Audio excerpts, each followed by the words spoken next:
Bonsoir chers auditeurs et chères auditrices, de notre web radio R212, notre auteur Moustapha Sehimi, en sa qualité de chroniqueur invité, partage son avis et sa réflexion avec vous dans cet article intitulé Un livre de Mohamed Ben Abdelkader, Justice et communication. Le voici en podcast pour vous. Moustapha Sehimi ouvre son propos, en soulignant d'emblée l'importance et la légitimité de l'auteur du livre, avant de plonger dans le cœur du sujet. Quand un ancien ministre de la Justice commet un tel livre, il y a de quoi nourrir l'intérêt.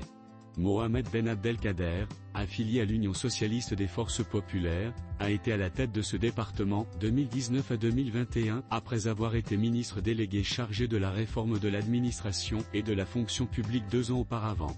Son ouvrage Justice et communication reprend la problématique qui avait été le thème de sa thèse de doctorat en sciences de l'information et de la communication soutenue voici plus de 3 ans à l'université Mohammed V de Rabat. Une précieuse contribution au débat national, édition Al-Qiyam, MDIC, 331. Page 2025. Notre politicien met en lumière la profondeur de la réflexion initiée par Mohamed Ben Abdelkader, en insistant sur les multiples pistes de réflexion que soulève cet ouvrage. L'hypothèse de travail retenue est celle-ci, explorer de manière innovante les interactions entre la justice et la communication au Maroc. Autant de questions, la communication influence-t-elle le fonctionnement de la justice? Comment les acteurs perçoivent cette relation? L'accès au droit est-il amélioré? Des interrogations qui débordent. Elles conduisent à tenter d'appréhender la gouvernance publique, en particulier pour ce qui est de l'exigence de la modernisation de la gouvernance judiciaire.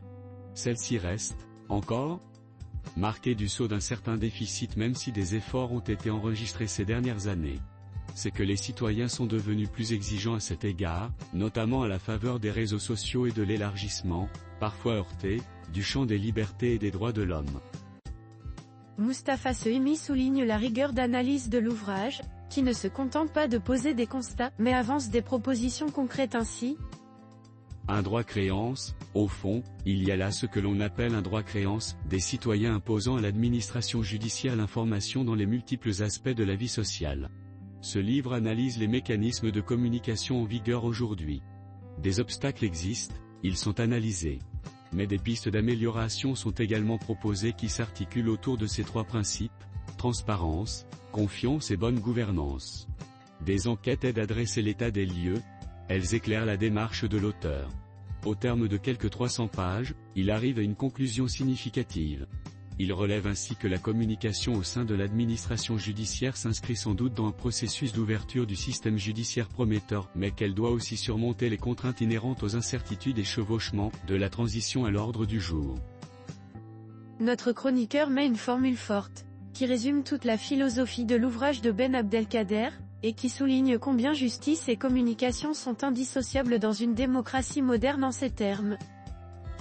Mohamed Ben Abdelkader plaide pour un processus de transformation de cet écosystème, justice, communication, accès, entre autres, sur de nouvelles pratiques devant contribuer à terme à la modernisation au système judiciaire, à son efficacité et à sa légitimité. À ses yeux, conclut-il, la justice ne doit pas seulement être rendue, mais aussi perçue comme telle. Un principe du droit anglais, justice must be seen to be done. Un principe du droit anglais. Chers auditeurs de la web radio R212, merci d'avoir été à l'écoute de ce podcast, et de partager avec nous ce moment d'échange et de découverte.